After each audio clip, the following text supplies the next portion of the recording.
এতিয়া ৰাইজে সিদ্ধান্ত ল'ব যে ৰাইজৰ দলৰ প্ৰাৰ্থী দিছে তেওঁ অনুমোদন দিব দলে যদি কাৰণ এতিয়ালৈকে মোক টিকেটটো ডিক্লেয়াৰ কৰা নাই তথাপিতো কংগ্ৰেছ দলৰ যিজন প্ৰাৰ্থী হ'ব তেওঁ নমিনেশ্যন দিব গোৱালপাৰা পূব সমষ্টিৰ ৰাইজে সিদ্ধান্ত ল'ব আৰু যিয়ে ভাল প্ৰতিনিধি হ'ব ৰাইজৰ কাৰণে কাম কৰিব নিশ্চয় তেওঁকে নিৰ্বাচিত কৰিব ৰাইজে এইটো মোৰ আত্মবিশ্বাস আছে এনে পৰিস্থিতিত মিত্ৰতাটো সম্ভৱ নে হ'বনে কিন্তু মিত্ৰতাৰ আপোনালোকে সকলোৱে জ্ঞাত আমাৰ MP ডাঙৰীয়াও কৈ গৈছে AICCয়ে সিদ্ধান্ত ল'ব আৰু ৰাইজৰ দলৰ যিখিনি ঊৰ্ধ্বতন কৰ্তৃপক্ষ আছে তেওঁলোকে মিলি এইটো সিদ্ধান্ত ল'ব এইটো মোৰ লেভেলত নাই আপোনালোকে ইতিমধ্যে গম পাইছে ৰাইজৰ দলৰ লগত কোনো যুঁজ নহ'ব সেইটো আপোনালোকেও গম পায় এটা কণ্টেষ্টেডে নাহিব ছিকিউৰিটি ফৰবিড হ'ব এইটোতো মই নকওঁ গোৱালপাৰা পূব সমষ্টিৰ ৰাইজে কৈ আছে আৰু বিশেষকৈ গোৱালপাৰা পূব সমষ্টিত ভোটাৰ সচেতন 50 ভোটাৰ গোৱালপাৰা পূব সমষ্টিত থাকে সিদ্ধান্ত লওঁতে তেওঁলোকে সঠিক সিদ্ধান্ত লয় মোৰ এটা ধাৰণা যে তেওঁলোকে সিদ্ধান্ত লওঁতে ভুল নকৰিব সেই সমষ্টিয়ে ৰাইজে দিছিল তেওঁক বিধায়ক বনাই সেই সমষ্টিটো ঠিক ৰাখিব নোৱাৰিলে বেলেগ ঠাইত আহিলে কিয় আহিব লগা হ'ল কিয় সমষ্টি ST পেলালে এই উত্তৰবিলাক কেনেকৈ দিব কি কাৰণত পেলালে ST কাৰ বিনিময়ত পেলালে কিহৰ বিনিময়ত পেলালে এইবিলাক ৰাইজে প্ৰশ্ন কৰি আছে নহয় আৰু SC নহ'লে ST পৰাৰ কথা আছিল মোৰ সমষ্টি ST বেছি আছে SC বেছি আছে এইটোহে হ'ব লাগিছিল গোৱালপাৰা সমষ্টি পশ্চিম সমষ্টিৰ নিচিনা এইটো ST পৰিলে এইটোতো দুখৰ বিষয় এই ক্ষতি আমাৰ যিখিনি নন ST ৰাইজ আছে তেওঁক কেতিয়াও পূৰণ কৰিব নোৱাৰিব এইটো সময়ত মই ক'ম প্ৰমাণ সহকাৰে ক'ম এতিয়া ক'লে আৰু কিবা হ'ব মই প্ৰমাণ সহকাৰে তেওঁৰ এক্টিভিটিজ তেওঁৰ যোৱা 20টা বছৰত কি কৰিলে নকৰিলে নিশ্চয় ৰাইজে জানে আৰু গোৱালপাৰা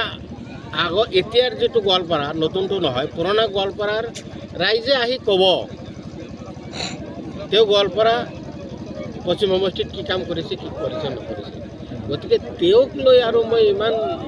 উত্তৰ দিয়াৰ পক্ষপাতি নহয় তেওঁ প্ৰতিনিধি হ'ব ময়ো হ'ব কিন্তু সিদ্ধান্ত ৰাইজে ল'ব মোৰ এটা বিশ্বাস ৰাইজে সঠিক সিদ্ধান্ত ল'ব কি কৰিলে তেওঁ মই কি কৰিলোঁ এইটো হিচাপ কৰিব নহয় এতিয়া ৰাইজে হিচাপ কৰাৰ দিন আহিছে মোকো প্ৰশ্ন কৰিব মোকো ক'ব ময়ো হিচাপ দিম তেওঁ হিচাপ দিয়ক এই SR সিদিনাখন SRৰ ক্ষেত্ৰত তেওঁৰ ৰোল কি তেওঁ কি কৰিলে সুধিব নহয় NRCৰ কাৰণে তেওঁ কেইটা কেছ কৰিলে মই সংখ্যালঘুৰ তেওঁ নেতা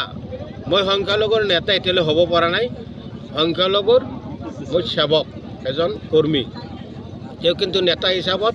স্বীকৃতিও লৈছিল মাইনৰিটি বৰ্ডৰ চেয়াৰমেন হৈছিল গোটেই অসমৰ গম পাই নিশ্চয় তেওঁ কি কৰিলে এইবিলাক হিচাপ দিব লাগিব সংখ্যালঘুৰ কাৰণে ইলেকশ্যনৰ সময়ত তেওঁ ৰোলটো কি আছিল ক'ব লাগিব নহয় এইবিলাক ৰাইজক হিচাপ দিব লাগে এতিয়া মনে মনে আছে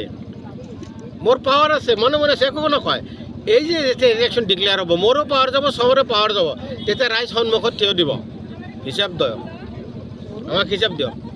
আমি বাধ্য হিচাপ দিবৰ কাৰণে তেওঁলোক কি কৰিছে প্ৰমাণ দেখাওক আৰু মই প্ৰমাণ সহকাৰে দিম ফাৰ্ষ্ট নটিচ যেতিয়া ওলালে DC সুধিব আপোনালোকে MP চাহাবৰ কথাত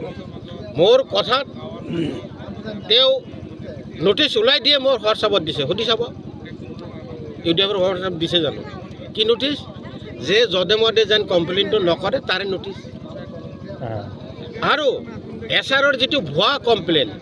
এইটো কোনে উদ্ধাৰ কৰিলে মই উদ্ধাৰ কৰিলোঁ মোৰ ছোৱালীৰ নামত কৰিছিল গম পাই নহয়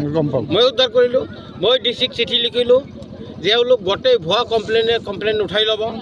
গোটেই মই পেটত চিঠি লিখিলোঁ আৰু সেই চিঠি মতে গোটেই কমপ্লেইন কেঞ্চেল কৰিলে আৰু অবৈধ কমপ্লেইন কেঞ্চেল কৰাৰ পিছত আমাৰ ভাৰতীয় নাগৰিকে প্ৰত্যেকজনৰ ভোটাৰ লিষ্টত নাম হ'ব এজনো বৈধ ভোটাৰ ভাৰতীয় নাগৰিকৰ নাম কেঞ্চেল কৰিব পৰা নাই বা কৰা নাই কংগ্ৰেছে 1,31,000 ভোট পাব যাকে প্ৰাৰ্থী দিয়ে AGP BJP 41,000 ভোট পাব বাকী যিখিনি থাকে আপুনি ভগাই দিয়ক ৰাজ্যৰ দলৰ কিমানখিনি ভাগ পৰে UDFৰ কিমানখিনি ভাগ পৰে মই চিধা কথা কৈছোঁ কেমেৰাৰ আগত কৈছোঁ আপোনালোকে বুদ্ধিজীৱী আপোনালোকে সাংবাদিক আপোনালোকে সচেতন হয় না আপোনালোকে হিচাপ কৰক গোৱালপাৰা ইষ্টৰ হিচাপটো মই কৰিবই নালাগে আপোনালোকৰ হাতৰ পৰা হিচাপ ওলাই যাব যোৱা এম পি ইলেকশ্যনত 1,26,000 ভোট পাইছিল হয় না এবাৰ ভোট অলপ বাঢ়িছে কংগ্ৰেছ প্ৰাৰ্থীয়ে 1,31,000 পৰা 34,000 ভোট পাব পাৰে কিজানি পাব বিজেপি যাকে কেণ্ডিডেট 41,000 ভোট পাব বাকীখিনি ইয়াতে হিচাপ কৰক বগাই দিয়ক কাৰ ভাগত কিমান পৰে এইটো সিদ্ধান্ত কিন্তু ৰাইজে ল'ব এইটো মই এটা সাধাৰণ ৰাজনৈতিক যিটো সমীকৰণ যিটো বিশ্লেষণ সেই হিচাপত মই কৈছোঁ মোৰ অভিজ্ঞতাৰ ফালৰ পৰা কৈছোঁ বাকী ৰাইজে সিদ্ধান্ত ল'ব